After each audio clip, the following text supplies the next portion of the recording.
As a young preacher boy in college, we had to read the biographies of many Christians.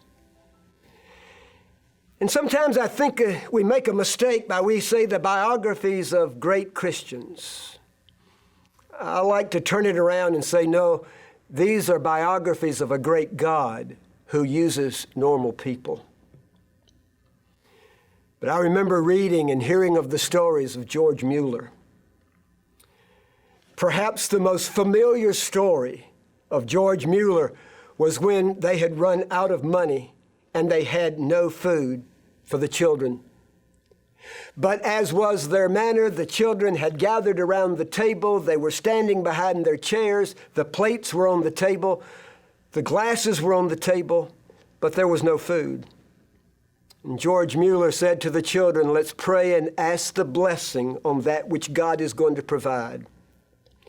And he began to pray. And as he prayed, there was a knock at the door. And the baker in town said he had been awakened in the night, and he feared that the orphanage had no food. And so he said, I got up at 2 o'clock this morning, and I started preparing bread. And while George Mueller was thanking the baker for the bread that he bought, there was another knock at the door, and the milkman was there. His cart was broken down right in front of the orphanage, and he needed to offload the milk that was on his cart so he could repair the cart.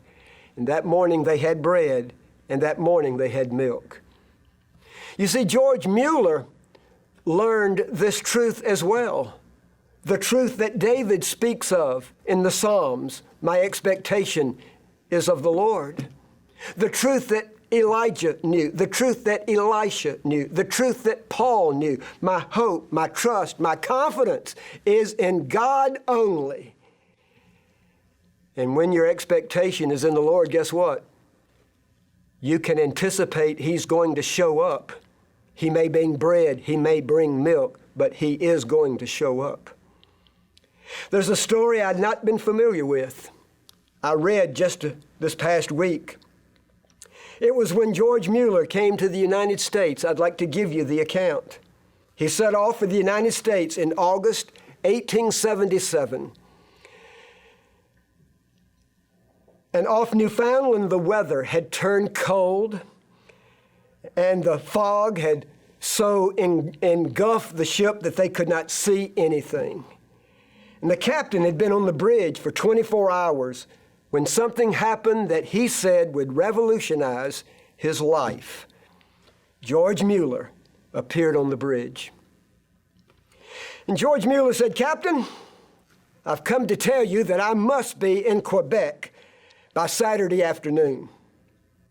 It's impossible, said the captain. Very well, said Mueller. If your ship cannot take me, God will find some other way. I have never broken an engagement in 52 years. Let's go down, if you will, join me and pray in the chart room. The captain wondered, of course, which lunatic asylum George Mueller had come from. Mr. Mueller, he said, do you know how dense this fog is? Mueller said, no, my eye is not on the density of the fog, but on the living God who controls every circumstance of my life. Mueller then knelt down and prayed simply for the fog to be lifted. When he had finished, the captain was about to pray, and Mueller put his hand on his shoulder and told him not to. First, you do not believe he will. Second, I believe he has. I believe the fog has been lifted. There's no need for you to pray. The captain looked at Mueller in astonishment. Captain, he continued, I've known the Lord for 52 years, and there has never been a single day I have not failed to get an audience with the king. Get up, Captain, and go open the door, and you'll see that the fog has been lifted. The captain walked across, opened the door, and the fog had lifted. And it was the captain himself who later told of this incident. and it transformed his life. Mueller's expectation was always in God alone. He could anticipate that God would show up. And in George Mueller's life, he showed up over and over and over again. Mr. Mueller testified that in his lifetime, 50,000 specific prayers were answered. Years before he died, about the middle of his career, he affirmed that at that time, 5,000 of his definite prayers had been answered on the day of asking. He made it a habit to keep a notebook with 2-page entries. On one page, he gave the petition, and on the other page, he wrote down when the petition had been answered. In this manner, he was able to keep a record of all of the definite petitions and their specific answers, and he recommended that to Christians of his day. I want to read a quote from George Mueller himself. George Mueller said, "I live in the spirit of prayer. I pray as I walk about. I pray when I lie down. I pray when I rise up. The answers are always coming. Thousands and tens of thousands of times my prayers have been answered. When once I am persuaded that a thing is right and for the glory of God, I go on praying until the answer comes. I never stop and I never give up." It's not enough, he said. It's not enough to begin to pray, nor is it enough to pray aright, nor is it enough to continue for a time in prayer.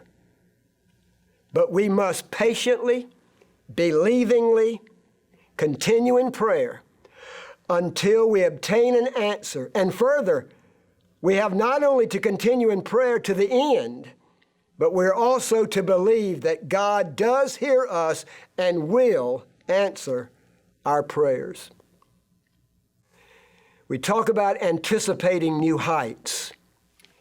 Did you notice something that Mueller said that also Elijah had said? When he realizes that this thing for which he prays will bring glory to God. And Elijah said, "Lord, reveal yourself that the people might see your glory." If we want to reach new heights, then it must be only for the glory of God. You know, anticipation has many definitions. Someone said, anticipation is when you know something is going to happen and you're waiting for it. Another said, anticipation is seeing something that will happen in the future. I like this one. Anticipation is like enjoying something twice. You anticipate it, you enjoy it, and then it happens and you enjoy it. Another said, anticipation conveys being on pins and needles. It's a feeling of excitement about something pleasant that is going to happen. And I thought, I wish you knew my dog. I know that's an odd statement to make, but I wish you knew my dog. I have a Dachshund. My Dachshund's 7 years old. The amazing thing, I can say to my dog, "Are you hungry?" And she runs to her dog's bowl and she starts bouncing on all fours. I've never seen such excitement.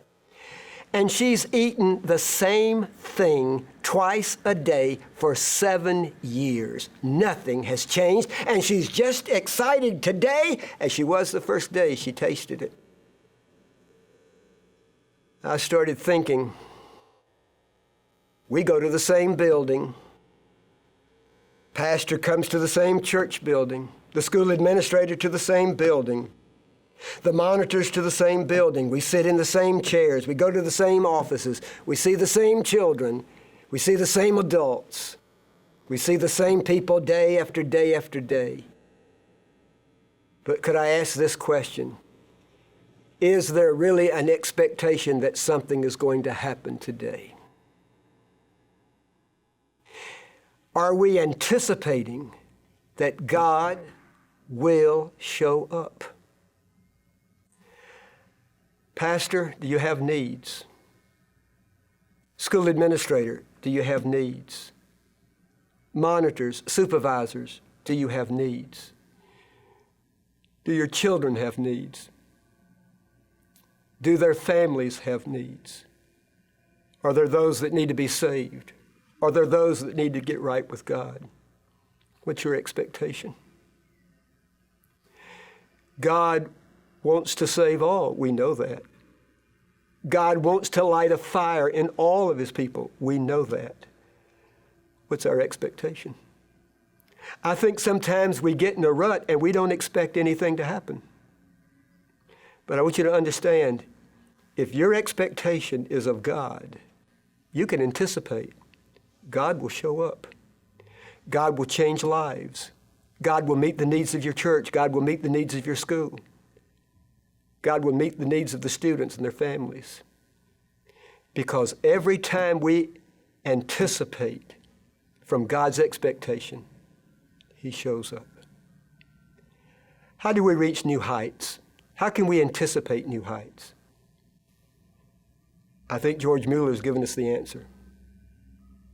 Pray and pray and pray and don't give up until those things that we seek, those things that we look for, that will bring glory to God and bring his people closer to him, are realized.